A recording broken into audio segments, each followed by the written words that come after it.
सरकार देश में हालात सुधरने के चाहे लाख दावे करती हो, लेकिन सच्चाई इसकी बिल्कुल उलट है।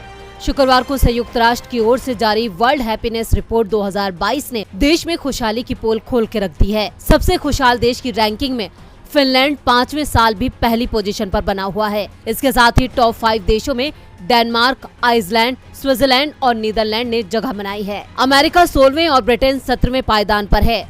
अब बात करें भारत की, तो हमारा देश इस रैंकिंग में 139वें स्थान पर है।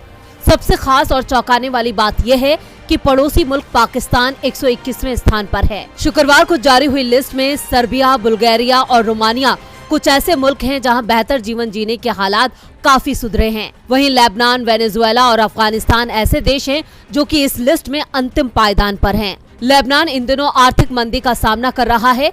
ये देश सूची में 144वें स्थान पर है, जबकि जिम्बाब्वे 143वें स्थान पर है। पिछले साल अगस्त में तालिबान के फिर से सत्ता में आने के बाद से युद्ध से पीड़ित अफगानिस्तान पहले से ही इस सूची में सबसे नीचे है। यूनिसेफ की तरफ से अनुमान जताया गया कि अगर अफगानिस्तान की मदद नहीं की गई तो वहां 5 साल से कम उम्र के 10 लाख बच्चे इस सर्दी में भूखमरी का शिकार हो सकते हैं। यूक्रेन संकट से पहले बनाई गई थी रिपोर्ट। दुनिया के सबसे खुशहाल देशों की लिस्ट 10 सालों से तैयार की जा रही है। इस लिस्ट को तैयार करने के लिए लोगों की खुशी के आकलन के साथ साथ आर्थिक और सामाजिक आंकड़ों को भी देखा जाता है।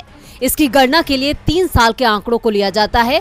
इसके साथ ही खुशहाली को 0 से 10 अंक तक के पैमाने पर आंका जाता है। हालांकि संयुक्त राष्ट्र की ये रिपोर्ट रूस के यूक्रेन पर आक्रमण करने से पहले ही तैयार हो गई थी। इस वजह से इस लिस्ट में रूस 80वें और यूक्रेन 98वें नंबर पर है। वर्ल्ड हैप्पीनेस रिपोर्ट में कोरोना महामारी के पहले और बाद के समय का इस्तेमाल किया है। वहीं लोगों की भावनाओं का तुलनात्मक अध्ययन करने के लिए सोशल मीडिया से भी आंकड़े जुटाए गए हैं। सूची में शामिल 18 देशों में चिंता और उदासी में वृद्धि देखी गई, लेकिन क्रोध की भावना में गिरावट देखी गई है। जहां तक भारत का सवाल है तो इस लिस्ट में पाकिस्तान से भी पिछड़ जाना ये बतलाता है कि मोदी सरकार के 8 साल के कार्यकाल में अच्छे दिन अब तक नहीं आए हैं।